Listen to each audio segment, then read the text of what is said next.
Welcome, everyone. Welcome, welcome. Thanks for joining.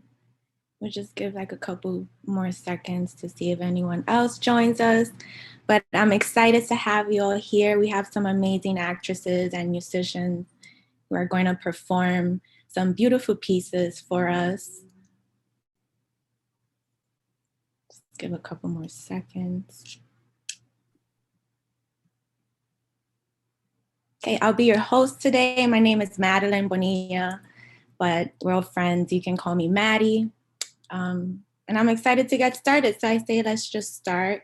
We're gonna start with Franny, Alicia, Reynoso, who's performing Shelter and Pray, and with a musical response from Juana Luna.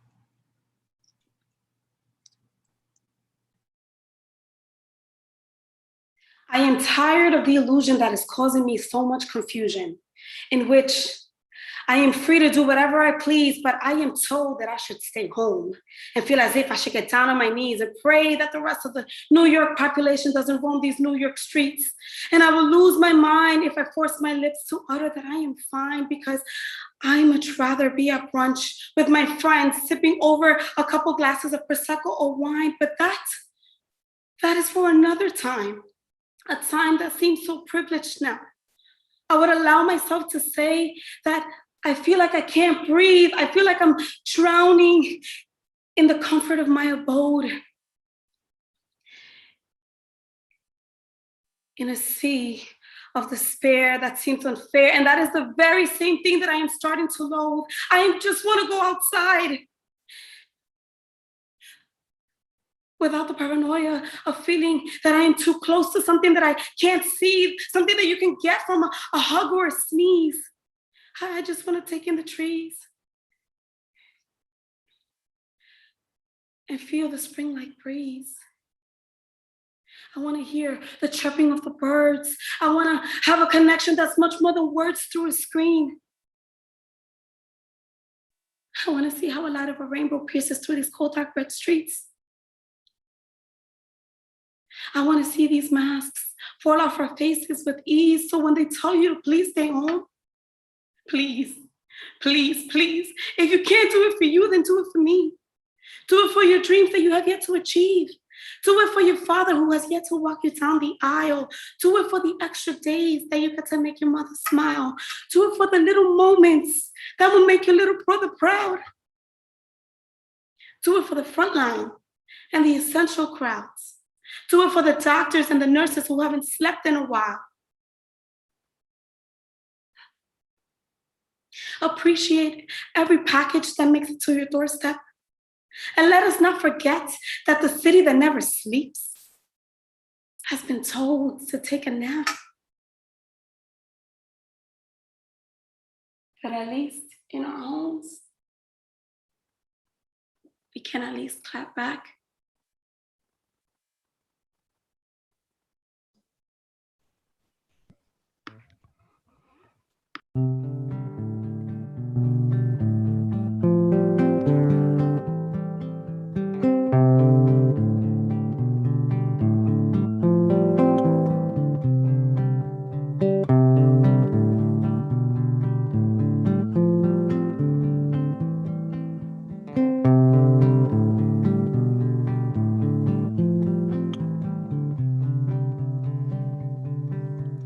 Take the veil off your dark eyes, move it so that I can see them shine, so I can dream of them whenever you're far, so they can travel with me whenever I go by.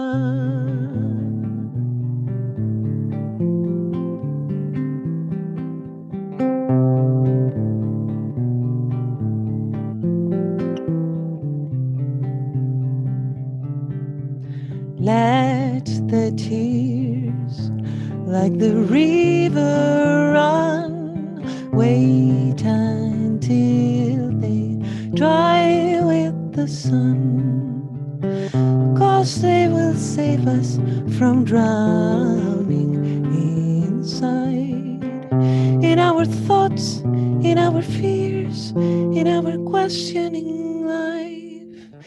We will sing this song together, heart to heart, soul to soul, eye to eye, and when the time is right, we will know.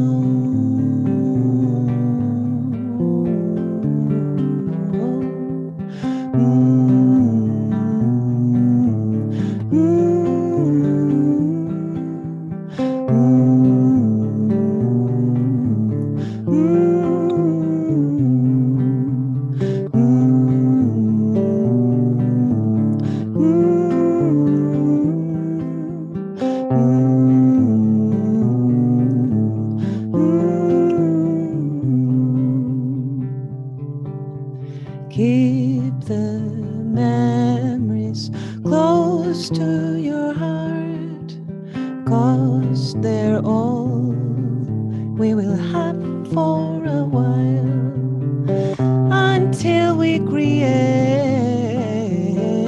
new ones, until you are back in town.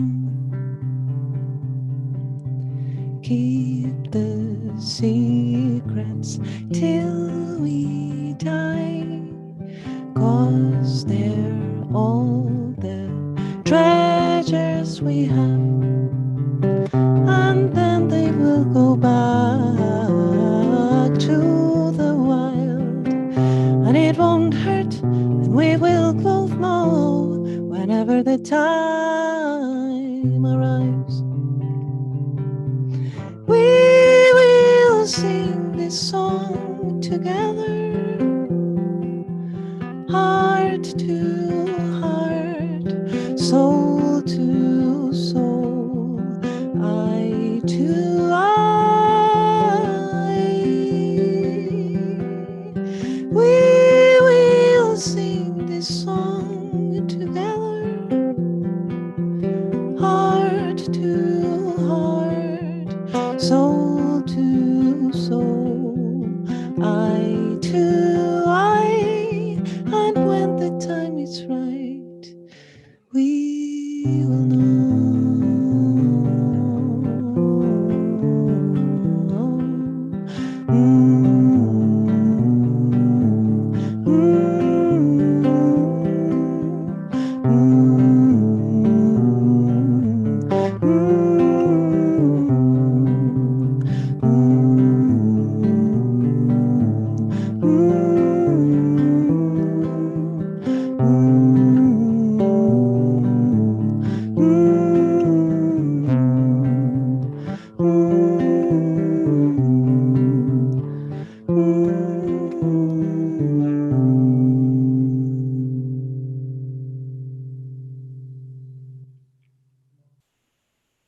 That was wonderful.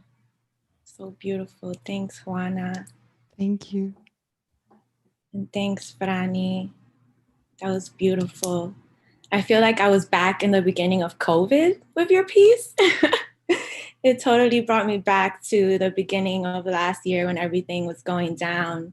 I know you said you wrote it in the first 30 days of you quarantining. Like, how was that experience being a creative and being in your thoughts and all of that?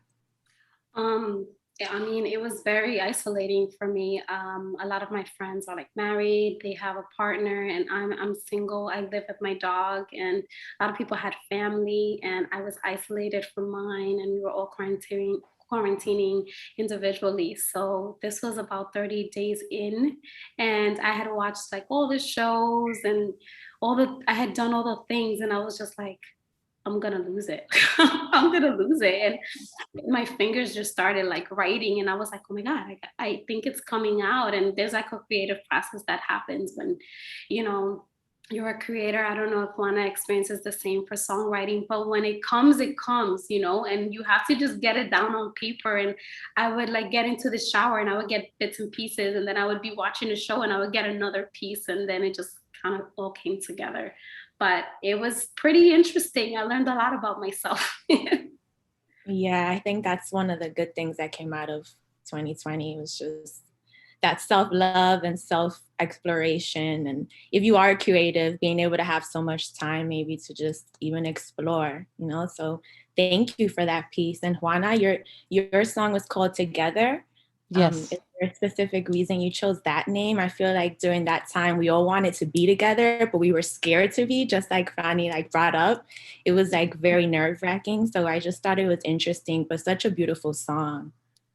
Thank you. And yes, definitely. When I first read Franny's monologue before she did it today, I thought about when I was feeling exactly like that, like she said in the monologue, and all the ways I found like to cope with that. And one of them was this song that I had written like some months before everything happened, but it talks about kind of, it's like a little prayer, you know, like we will be together, we will be together, and you know, for now, like there, we keep your memories and then we will create new ones, but for now these are the ones we have, so let's stick to that.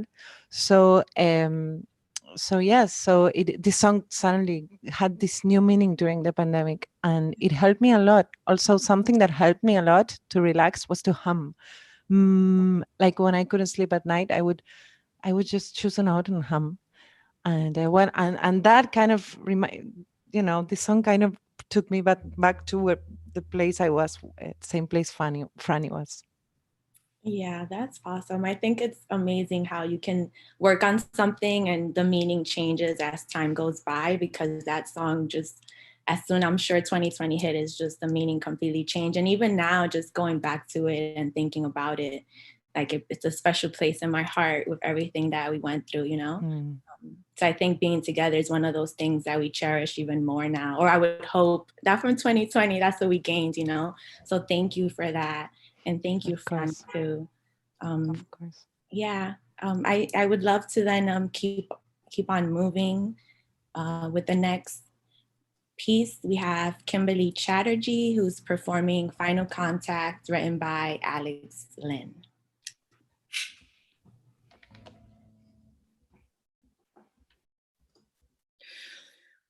When I was 8 years old, my third grade teacher decided to show us this video just before Christmas.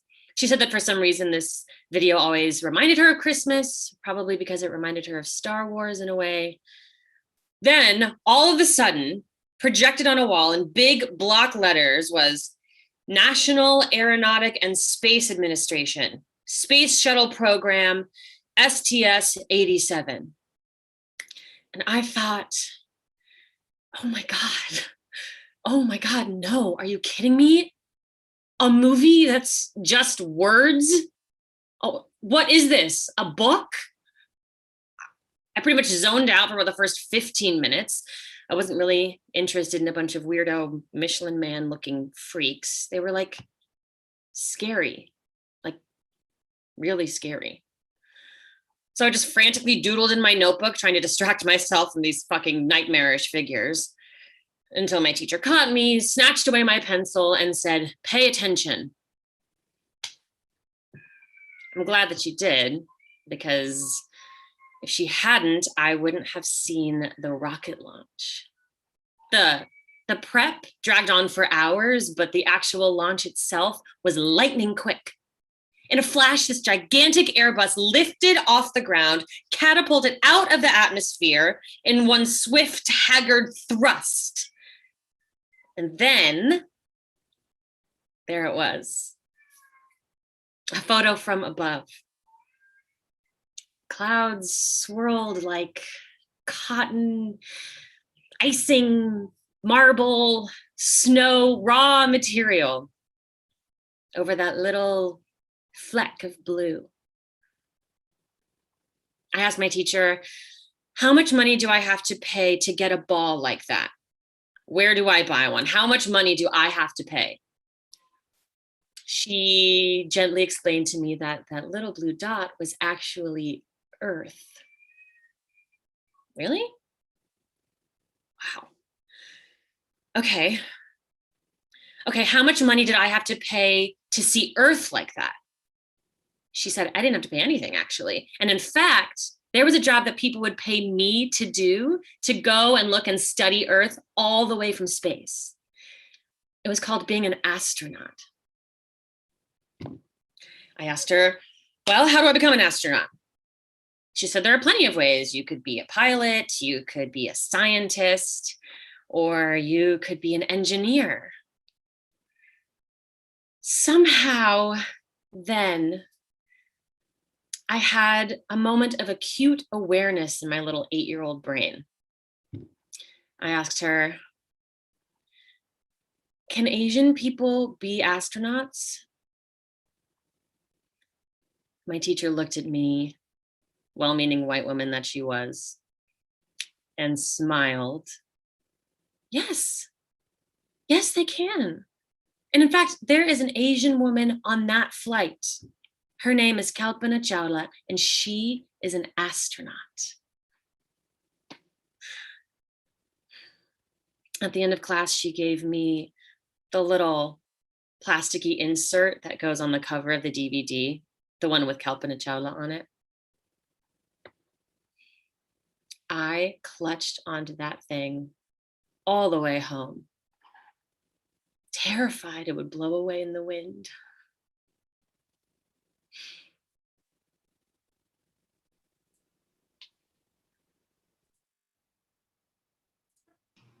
Thank you, that was great. And now a musical response from Cheeyang called Let My Life Be My Song.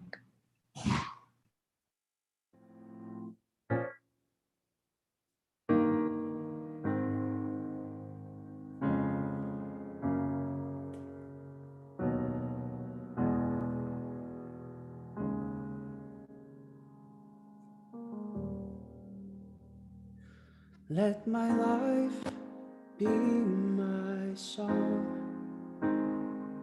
Let its melody be like a flowing stream. Let my life be my song. Let its harmony be like the one I dream. Soaring high above the noise, celebrating all the little joys as we gather round to sing along. At times a battle cry, at times lullaby, and even if the notes a little life be my song.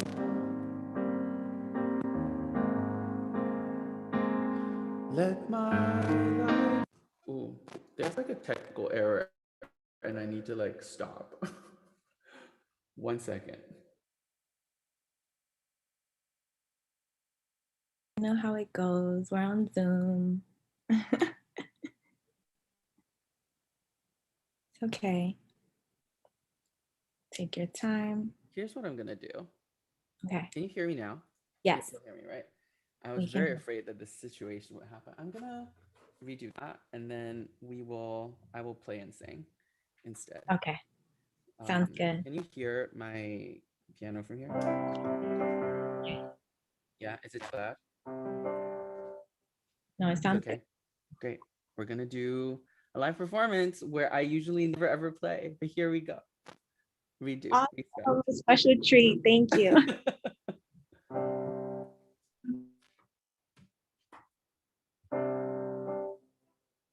Let my life be my song.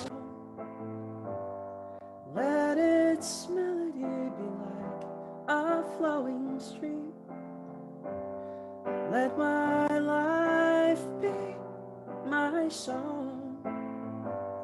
Let its harmony be like the one I dream. Soaring high above the noise, celebrating all the little joys as we gather up to sing along. At times a battle cry, at times a lullaby, and even if the note's a little wrong, let my life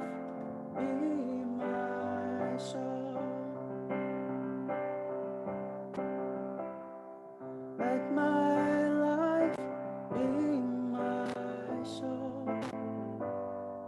Let its melody be like a beating drum. Let my life be my song. Let its harmony be like a beating drum. Marching on and unafraid, like the dreams that each of us has made.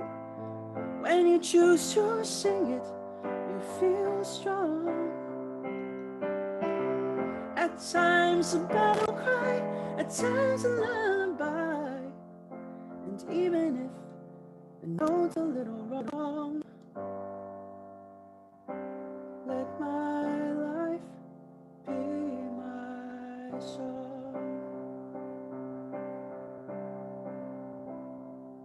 Let my life be my song. Let its melody survive when I am gone. Let my life be my song. Let its music and the message carry on.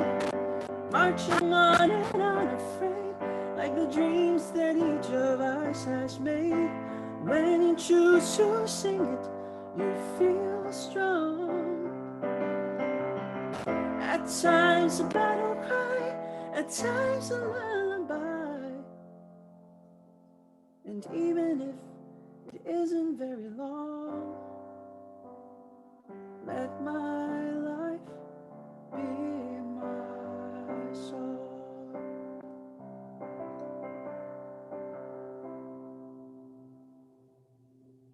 Thank you. Beautiful. Thank you so much for that. Now, Kimberly, that was a very interesting piece. Why did you choose that one? Well, funnily enough, in my rep over the many years, didn't have any particular monologues about Asianness. So I went to the New Play Exchange, which is just an amazing resource for new plays and playwrights, and started searching for things that might resonate with me and about Asianness. And even though it's a brief moment in this piece, I know for my identity, even if it's only for a moment, it infiltrates everything you do. It's like how not only how you're viewed in the world, but it informs how you view the world. So I sort of loved that the whole piece isn't about that, but at the same time, it kind of is about that.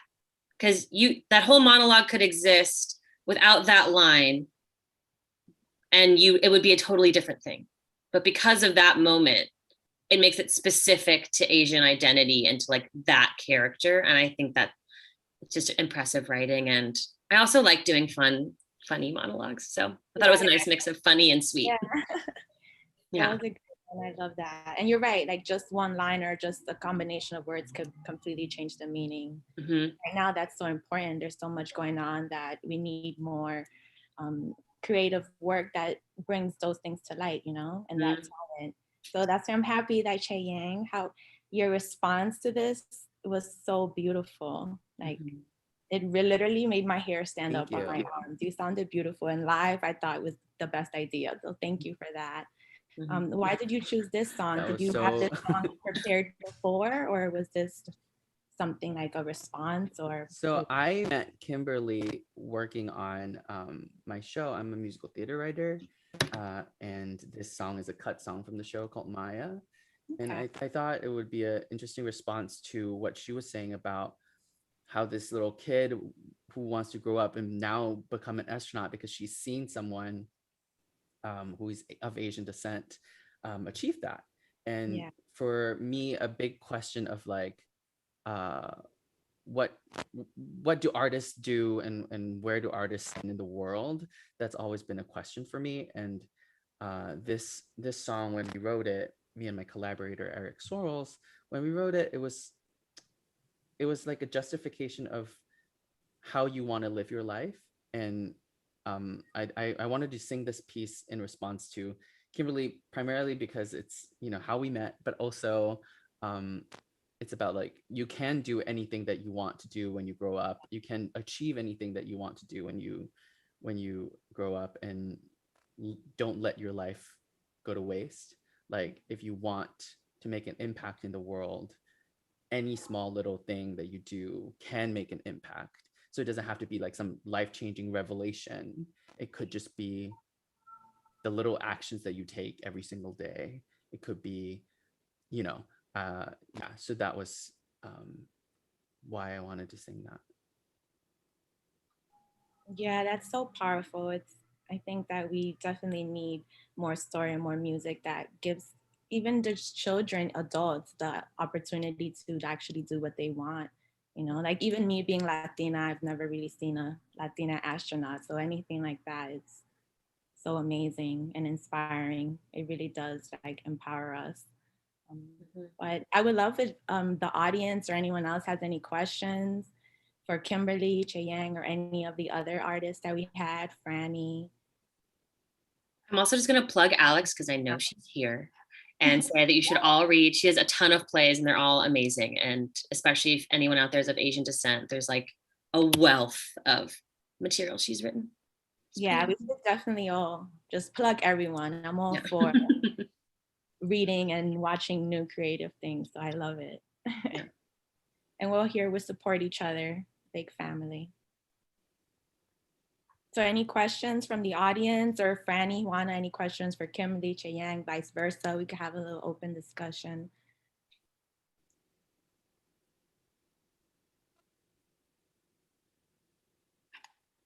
Sure. How long did it take you to kind of put that song together, Cheeyang? So the song that you just heard was written probably like 2 years ago. It's cut from the show now. And and that piece in particular, I'm a composer that rarely sets lyrics, but the lyrics came first for this song because I thought it was really meaningful. So I think it took like 2 hours less than, and yeah. And so yeah, it's I wanted to do something really simple and not like be too complicated and take away from what the message of the lyrics wanted to say. So yeah. Cool. I just wanted to add that I loved the monologue and I loved the song, and I agree with Madelyn that the fact that you played it was amazing. I never do that ever in my life, ever. Safe space. It was great to do it here. That was awesome. Yeah. It always happens that way, right? The way that you least expect it, you're like, oh man, and then it's like the best thing ever. It was amazing. Beautiful. Great. And Alex is here, you said, Kimberly? Alex, the writer for the piece that you did? Yes, she's here. Her link is in the chat of all of her plays. That was such a strong monologue. Like, can we see Alex and ask Alex some questions? On that screen. If she wants to. No pressure. No pressure. Yay. Yay. Hey, thank you for joining us, Alex. Of course, my pleasure. Thank you, Kimberly, for wanting to do this monologue. Of course. Alex and I met like through like the randomest way of doing a reading of like of the Cherry Orchard on Zoom with friends, like all through like one random friend who knew all these different people. And he had told me forever about Alex's plays. So then after I like virtually met her, I was like, okay, I'm going to read them now. And then I was like, wait, they're all so good. It's great. One of the magical things to happen during this quarantine, really. That one was written during quarantine also? Yeah. Funny. Most of I'm gonna like age myself here, but most of my stuff has been written during this year, to be honest with you. Wow. See? Some great things came out of 2020, I'm telling you. Yes, definitely, for sure. How long did it take you to write that piece? That one took me, maybe like I think I kind of banged that one out in a weekend. I've had like subsequent re-edits and rewrites of it, but I think that one I kind of just sat down for a weekend and wrote it out. I'd been meaning to write it anyway. Like I it's one of those pieces where I was like, oh, I had the idea for a while because in my like real people life, I'm a space journalist. So I just been thinking like, like I've interviewed so many astronauts that there's just like there's such like a wealth of storytelling in the way that they talk about their life. So I'd wanted to do that for a while, and finally made myself sit down one weekend and like do it, Yeah, that's awesome. I think that's just the part of it. Like I also write, and I think that just sitting down and doing it is the biggest first step. So as long as you continue, because Cheeyang, you said 2 hours. Come on, that song, that's like amazing. Record time. Yeah, and Franny, you said 30 days. How long did it take you to write that song? I don't remember. It was not so long. It was not so long because. Yeah, that's awesome. So great. Any questions from the audience? I feel like I want to go right after this. You're inspired. Inspiring, yeah. You guys are so Yay. Gotta get that piece of paper, man. When it comes, it comes. Definitely. It's true. Sometimes it comes at 2 a.m. Sometimes it comes in the shower. Or you're going into a meeting and then the song is like, knock, knock, knock. And then you go with the phone and start singing the song in a corner so nobody thinks you're crazy. Yes, that happens. And I just want to say, I think that's also like, as somebody who does not create things, but does the things that other people have created, it's so amazing to me to hear you all talk about your process for writing, and then also doing your own work. I just think that's so impressive as somebody who does not do that and like doesn't know how you do that. I think that's awesome. I think we all have like stories. Thank you for that. Thank you for that. I think we all have stories to share. I'm actually like an actress, and I never really like wrote anything outside of poetry. I would write like songs. I remember like in college, I think my boyfriend tried to give me like a journal so I could have my songs all in one notebook because it was always in a loose leaf paper. And I was like, oh, I don't know where to put it, So that was like where I started writing. But as an actress, I started taking masterclass during quarantine, and I took Shonda Rhimes like class on film writing, and started watching Martin Scorsese and like Aaron Sorkin, and I was like, there's stories in here that I want to be the main character for, because it's either happened to me or I was affected by it, and I just want to put it out there. So it kind of made me just, what stories do I have that I haven't told yet? And it made me also think about what's one story that I have in my heart that I won't sell to anybody, no matter what price, and those were the ones that I started to like work on. So I'm a new writer as well. So I definitely relate to you. I'm like, how do these people do it? But it's like addicting once you start, because you have so many that just kind of like come out of your head. Wow. So I applaud you guys for keeping up with the writing, because I've tried to put timers to write and I'm still snoozing them right now. I totally get that. Like, yeah, it's just that first step. And then you stare at a blank page for an hour and you feel like you did nothing. So I completely get it. And for the musicians, was it difficult picking a song to respond to the text and to the monologue? What was the most difficult part about that? Because I know, like, I'm a director, I'm getting into directing, and the music and the score, it makes a scene, right? To me, it makes a scene. It can either make it or kill it. So I feel like it's so important. So how did you guys choose the song to respond with? I go first. Yeah, go for it. I first when I read because I love to write and I really like to do the exercise of writing with anything that comes my way. So first I got the monologue and I started. I got my guitar and I started writing a little bit and that. And then this song, you know, because songs have their own, and they are people. They are like they have their own personality, and they do what they want to do, not what you intended to do, maybe. So the song started going somewhere else, and I said, okay, I understand. So so then but still I kept playing for a while, and then I remembered about this song, and yes, and what I said before, like I thought that this when what Franny was talking about, that of course it happened to me exactly, very precisely, exactly what you wrote. During those times, I was singing the song, and it helped me kind of. It's not like it was like a little prayer for me. So I said, you know, it kind of, yeah. I started to play. That's. I thought that was it. Yeah. And then the other song, I let her do whatever she wanted. Yeah, it sounds like both the monologue and the song were very personal and very like close to the heart. So it's like a perfect match. And it's so true what you say about songs having a life. Like one of the best songwriters that I know is Babyface. I don't know if you know who Babyface is, but he did say that he's had songs that he's had for 10 years until the right artist appeared.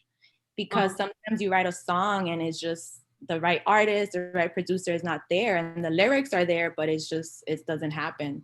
So that's so important, and I love that. I love that those two are matched. What about you, Cheeyang? How did you decide? So initially, when Kimberly and I were chatting about this show, we wanted to do something that was Asian American related. So actually, I prepared something else, and then which is totally fine, because and then I read her monologue and I thought, wow, this was really moving, and the piece felt a little detached from this. So I was like, you know, let me look for something that has a little more cohesiveness in terms of what the monologue, kind of like to complement the monologue than to just talk about like broader issues. So so kind of pivoted and went with this piece. So yeah. Yeah, perfect choice. Especially because it is cut from the show, so we'll not ever hear it again unless Cheeyang says it. He sells it to another show or movie. Yes. Jukebox musical. Yeah. So any other questions? Anyone comments? Love, support? I have a question actually. Yeah. For Kimberly and for anybody who doesn't write. I'm very curious to see how you approach a piece, or how yes, like you know, because writing is kind of like inside to outside. This is a situation, so I wonder how you do that. I know for me, I'm someone that, at least at this phase of my life, I really like having an outside eye. Like I like the directors that tell you a bunch of stuff. I feel like that will change over time.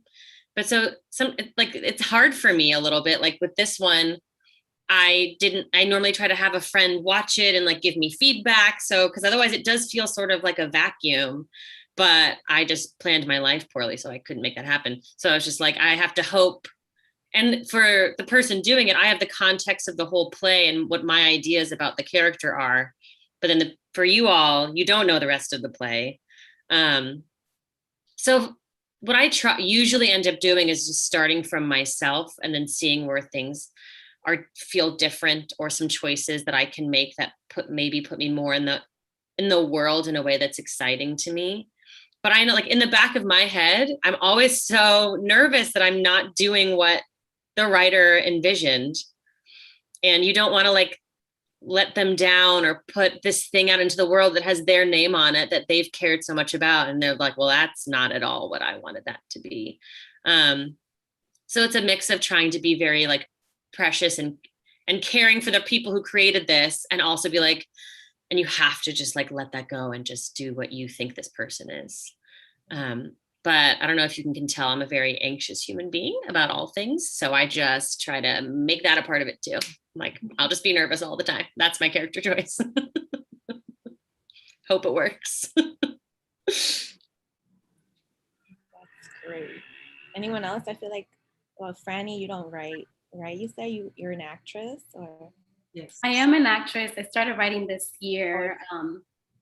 So I can relate to wanting to like land those moments that the writer has placed in there for monologues and stuff like that. I think it's very interesting when you have, like, if you ever do like a theater piece and you actually have the playwright in the space and you're able to actually come up with something that they never envisioned, but they like it. Sometimes that happens. It's like, wait, I didn't even think of that, but that was so amazing. Like, I've seen other people do that. And I always think like, wow, writing is so open to interpretation.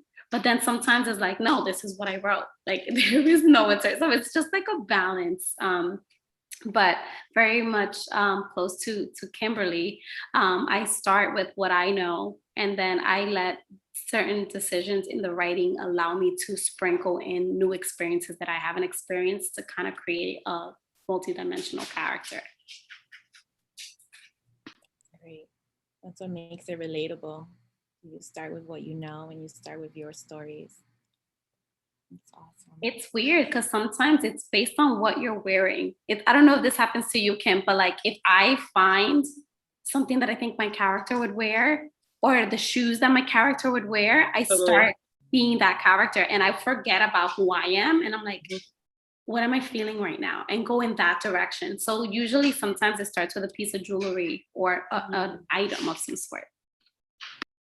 But then it's so funny because you kind of forget who you are because you're channeling that, but you're still yourself. And then like, because this happens to me when I see, for example, interviews of actresses or actors, and I don't know, I'm seeing Meryl Streep and suddenly she's like, she's being like the act, like it has little bits of the character. And I love that so much. So you stop being yourself, but you have the same container. So, you know, same facial expressions, and it's amazing how like these two people live inside. I love that. Mm-hmm. There's a heartbreak that happens once you have to let go of a character, and a lot of people are like, how? It's you, like you just mentioned, like you look like the same exterior, but there's a shift that happens inward, and like the more you perform, the closer you get to that character, and then it's like, I just found her, or I just found this person. Like, it's like an aha moment, and then you got to just wait for it to happen again or recreate a new character all over again, and it's so hard sometimes. Mm-hmm. So I tend to cry at the end of every like show. Just release. Of course, because it's kind of a part of yourself that you're also letting go. Yeah. It's like when Kim Cattrall was talking about Samantha for Sex and the City, and she was saying, no, I'm not going to play Samantha again because Samantha needs to rest. You know, she's done. She's given the world what she had to give the world. Mm-hmm. I love that so much, like how she was respecting, you know, the character, even though it could give her a lot of money or stuff. Like, yeah, I understand that. Like, you know, the character is also something. Yeah, it's like poking a bear. If you wake it up again, you're gonna feel that rush of emotions, you know, muscle memories, a real thing. Mm-hmm. I love it. Thanks for sharing, everyone. Yeah, thank you for sharing all the ways that you tap into your creativeness. Thank you for sharing your talent, the music, the acting, the writing, everything. Thank you so much. Thank you for having us. Yes. Yeah, thank you so much for having us. Yes. I would like for us to clap for everyone, and we could have everyone unmute their mics, and we could just give everyone a round of applause for being great. Yay! Awesome work. So we're gonna close the room. You don't have to get out, but you have to get out. Thank you so much, everyone, for joining us. We hope you have a great night. For future events, just follow us at newweekend.org. And please follow all of the talented artists and our host, Madelyn Bonilla. And yes, I hope you guys have a great night, and we'll see you soon. Yes, thank Good you. night.